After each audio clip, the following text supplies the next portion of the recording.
Irinjalakuda KSRTC bus സ്റ്റാൻഡിന് സമീപത്തുള്ള കണ്ടേശ്വരം ശിവക്ഷേത്രത്തിൽ മോഷണം നടന്നു.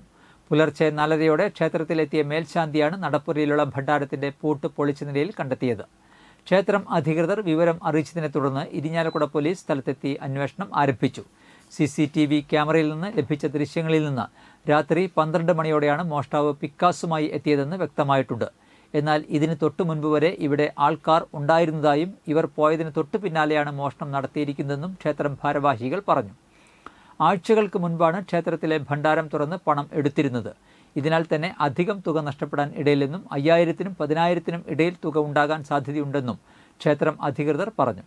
കഴിഞ്ഞ വർഷവും ക്ഷേത്രത്തിൽ ഇത്തരത്തിൽ മോഷണം നടന്നിരുന്നു. ഇന്നിപ്പോൾ കഴിഞ്ഞ ദിവസം അവിടെ ഹോളിലൊരു പരിപാടി ഉണ്ടായിരുന്നു. 12 മണി വരെ അവിടെ ആൾക്കാരുണ്ടായിരുന്നു. ഹോളിൽ ഇന്ന് ഒരു കല്യാണ നിശ്ചയമുണ്ട്. അപ്പോൾ ആ സമയത്ത് ജസ്റ്റ് ഇവിടെ കാണിക്കുന്നത് 12 മണിക്കാണ്. പക്ഷെ അവർ പോയതിൻ്റെ പിന്നാലെ ആയിരിക്കണം നോക്കി നിൽക്കുന്നു തോന്നണേ. പോയായിരിക്കണം ഞങ്ങളുടെ നിഗമനാണ് നടന്നതെന്ന് തോന്നുന്നു. അയാൾ ഇതിനകത്ത് മാത്രമേ കയറിയിട്ടുള്ളൂ.